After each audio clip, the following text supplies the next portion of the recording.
سلامونه او نیکی هیله کوم د هیله چې تاسو ټول راته روغ جوړ او د عافیت جامې ممتن اوسئ. ګران وروڼو غواړم چې یو خبره سره شریک کړم، هغه دا ده چې د تېر حکومت بعضې تشپاڼې چې کله لایف ته وروخېږي نو درنه پوښتنه به دا کوي چې ته جمهوریت پلوی او که امارت پلوی. نو که جمهوریت پلوی دې ورته ووایي نو بیا یې ملګری، او که امارت پلوی دې ووایي نو بیا درته وایي ملنډ یا ریشخند، او یا مثلا د لاک نه به دې کوزوي. او که اپل ور واوښتې او هغو ته ور جوړ شو نو درته یې وویل چې ته جمهوریت پلوی او که د بل طرف د امارت پلوی. نو که ورته ووایي چې زه امارت پلوی یم نو بیا صحیح ده، او که چېرته جمهوریت پلوی بیا ورپسې ملنډې او دا کوي.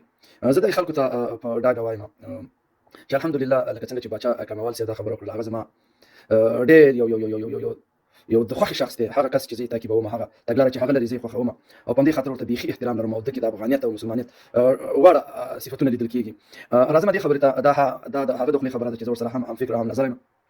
نو خبره دلته دا ده پکار ده چې یو انسان افغان اوسي او مسلمان اوسي باید آزاد اوسي، د داسې خلکو پورې ونه تړل شي، او باید خپله رایه او خپل فکر او خپل سوچ باید مستقیم بیان کړي، لکه څنګه چې د الله پاک امر دی چې تاسې د مظلوم ملګرتیا او د ظالم په خلاف ودرېږئ. همدا یو غوره صفت دی، او هماغه څه دي چې موږ آزاد خلک یو، او همیشه مو په جمهوریت پلو باندې هم نیوکې کړي او په طالب پلو هم نیوکې کړي، او ان شاء الله دا لړۍ به ادامه لري. په جمهوریت کې هم نیمګړتیاوې وي، او چې موږ د هغې اصلاح غوښتونکي یو، اصلاح نور ته غوښتله، او همدا رقم په امارت کې هم بلها نیمګړتیاوې دي او د اصلاح غوښتونکي یو. جنګ موږ په افغانستان کې نه غواړو، جنګ د ځان سره بلها غربت راوړي، بد امني راوړي، افغانان لا شاته پاتې کوي، او په همدې خاطر په افغانان مو داسې نه دي پرېږدو. او خبره دا ده لکه څنګه چې موجوده حکومت دی د نجونو مکتبونه یې بند کړي دي، دا یوه لویه ستونزه ده، او همدغه رقم نورې مسلې هم شته دي چې باید حل شي.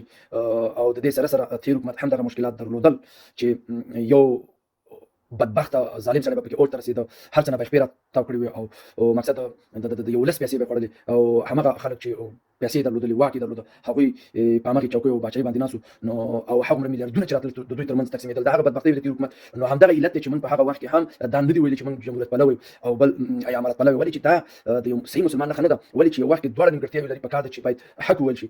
نو همغه حساب یو وخت زه یو ادارې ته ورغلم د جمهوریت پلو، چې دعوه یې کوي تش په خوله باندې دعوه کوي او تشپاڼې دي. نو ما ورته دا خبره هم وکړله، ما ته چې ته جمهوریت پلوی او که دغه پلوی، ما ویل زه د یو اړخ نه نیسم. نو ما ته یې هم دا خبره بې طرفه بې شرفه هغه خبره زما نه یېرېږي. نو دا هغه تشپاڼې دي چې دا د حق ویونکي نه دي، صرف خپل خره پسې یا خپله عقیده پسې، البته که دا غلطه هم روان وي. او زه یو داسې یو انسان یم لکه څنګه چې باچا کمال د حق ویونکی دی، او په واقعي شکل باندې د افغانستان د اتفاق دپاره کار کوي، او د افغانستان پرمختګ غواړي، او واقعا د افغانانو یو ځای کول غواړي. ولې چې دا د دښمن هغه فتنې دي چې دغه فتنې زموږ تر منځ اچولې دي، او موږ دا شانتې په بدبختۍ او ضلالت کې ژوند کوو. موږ کې ولې احمدشاه بابا ډیلي تخت مقصد د باچایي په وکړله، او همدا شانتې اصفهان او تر اټک ناپل ورتېر شو. ولې تېر شو؟ دا په دې خاطر تېر شو چې هغه ولسونه سره یو ځای کړله، او هماغه ولسونه چې کله یو ځای شو نو بیا د ډیلي په تخت خپله باچایي کوله.